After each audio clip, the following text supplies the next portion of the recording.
देखिए, हम लोग योगी आदित्यनाथ जी की सरकार उत्तर प्रदेश में चल रही है और योगी जी लगातार जीरो टॉलरेंस की नीति की बात करते हैं। जिस तरह से प्रदेश में हत्या, लूट, बलात्कार, महिलाओं के साथ छेड़छाड़ और ये तमाम घटनाएं बढ़ रही हैं, उससे ये साफ साफ जाहिर होता है कि योगी सरकार पूरी तरह से जंगल राज की ओर बढ़ रही है। एनसीआरबी जो नेशनल क्राइम रिकॉर्ड ब्यूरो है, जो हर साल क्राइम पर आंकड़े जारी करता है, उसने 2022 तक आंकड़े जारी किए हैं। आप लोगों को सुन के और हम लोगों को भी ये बड़ा अफसोस होगा कि क्राइम में उत्तर प्रदेश देश में सबसे ऊपर है। प्रति लाख 258.1% का क्राइम रेट उत्तर प्रदेश में है। महिलाओं के खिलाफ भी उत्तर प्रदेश महिलाओं के खिलाफ घटनाओं में सबसे ऊपर है पूरे देश में। ये कांग्रेस पार्टी के आंकड़े नहीं है, एनसीआरबी के आंकड़े हैं जो भारत सरकार रिलीज करती है हर साल। 2022 तक रिलीज हुए हैं। अपहरण, गैंगरेप, दहेज हत्या के मामलों में उत्तर प्रदेश देश में सबसे ऊपर है। अभी तमाम घटनाएं हम लोग देख रहे हैं। चलती गाड़ी में झांसी में एनकाउंटर हुआ, अभी रायबरेली में अर्जुन पासी की हत्या हुई, जौनपुर में मंगेश यादव वाला फर्जी एनकाउंटर का मुद्दा हुआ। अभी हम लोग आजमगढ़ मुख्यालय पे बैठे हुए हैं। यहाँ पे कल मुबारकपुर में एक हत्या हुई है, एक हफ्ते पहले यहाँ पे हत्या के मामले सामने आए हैं। तो ये सारी बातें बताती हैं कि पूरी तरह से उत्तर प्रदेश में कानून व्यवस्था ध्वस्त हो चुकी है और उत्तर प्रदेश में जो जंगल राज में जो ये तब्दील हो गया है, उसका कांग्रेस पार्टी ने ये फैसला किया है कि इसके विरोध में कल हम लोग सभी मंडलों पर प्रदर्शन करेंगे। हमारा कांग्रेस पार्टी कल आपके आजमगढ़ मंडल में भी एक जोरदार प्रदर्शन करेगी, जिसके बारे में आप अध्यक्ष जी ने हमें बताया।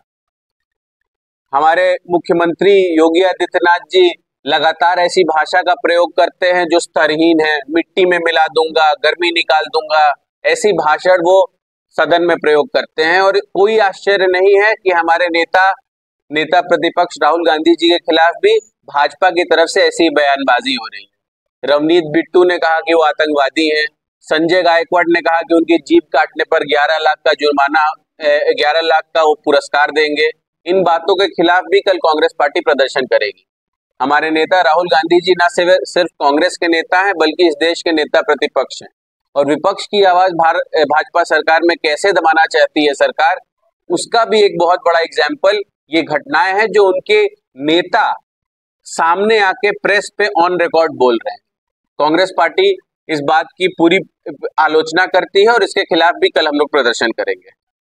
साथ ही साथ योगी जी की जो नीतियां हैं, जो एक विशेष समुदाय के प्रति जो उनकी घृणा की भावना है, वो कई बातों से सामने आती है। अभी हाल में हमने देखा गोमती नगर में कुछ मनचलो ज्वाला बारिश के समय जो कांड हुआ, या फिर गोमती नगर में एक कांड हुआ, उसमें सदन में 16 लोग नामित थे, लेकिन सदन में सिर्फ 2 समुदाय के लोगों का नाम योगी जी ने लिया। जौनपुर एनकाउंटर में भी मंगेश यादव को गोली मारी गई, लेकिन बाकी लोगों के पैर में गोली मारी गई। योगी जी के एक स्वजातीय अपराधी को हम लोगों ने देखा कि कैसे एसटीएफ की नाक के नीचे से कोर्ट में सरेंडर करा दिया गया। वो व्यक्ति बिना हथकड़ी लगाए आराम से सरेंडर कर दिया, जबकि मंगेश यादव को 2 दिन पहले उनके घर से उठाया और एनकाउंटर दिखाया गया। ये तमाम घटनाएं बताती हैं कि भारतीय जनता पार्टी में न्याय व्यवस्था की क्या हालत है। बीएचयू में छात्रा के साथ रेप पीड़िता के आरोपी जब निकल के आते हैं तो वहां के भाजपा कार्यकर्ता उनको फूल माला पहनाते हैं। एनएसए में जो व्यक्ति शामिल है, जिसको पुलिस एनकाउंटर के लिए ढूंढ रही है, वो व्यक्ति मंत्री की उपस्थिति में भाजपा में शामिल हो जाता है तो उस वॉशिंग मशीन में वो धुल जाता है। कभी पुलिस कस्टडी में पीट के हत्या हो जाती है। तो कानून व्यवस्था के मामले में योगी सरकार पूरी तरह फेल है और उनकी जीरो टॉलरेंस नीति फेल हो चुकी है। मैं आपको ये 2 टेबल दिखाना चाहता हूं। ये एनसीआरबी के आंकड़े हैं 2022 तक। इसमें महिला अपराधों में लगातार 3 साल देश में सबसे ऊपर उत्तर प्रदेश का नाम है।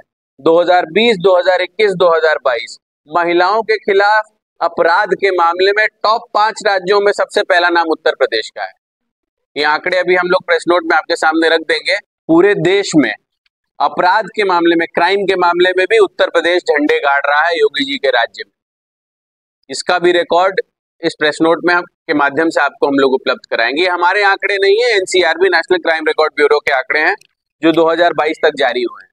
हाल ही में पिछले 20 दिनों की कुछ प्रमुख घटनाएं मैं आप लोगों को गिना के अपनी बात को खत्म करना चाहता हूं।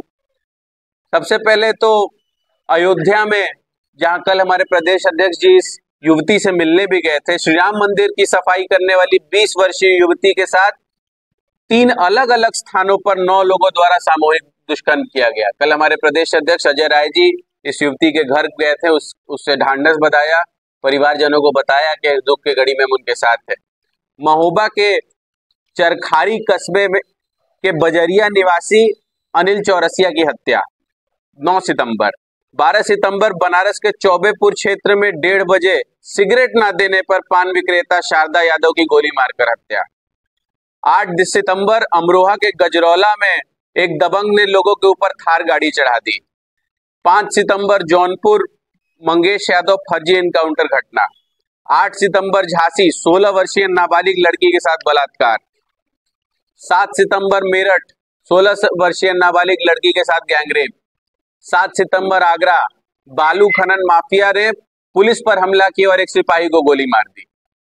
3 सितंबर कासगंज अधिवक्ता मोहिनी तोमर की अपहरण व हत्या।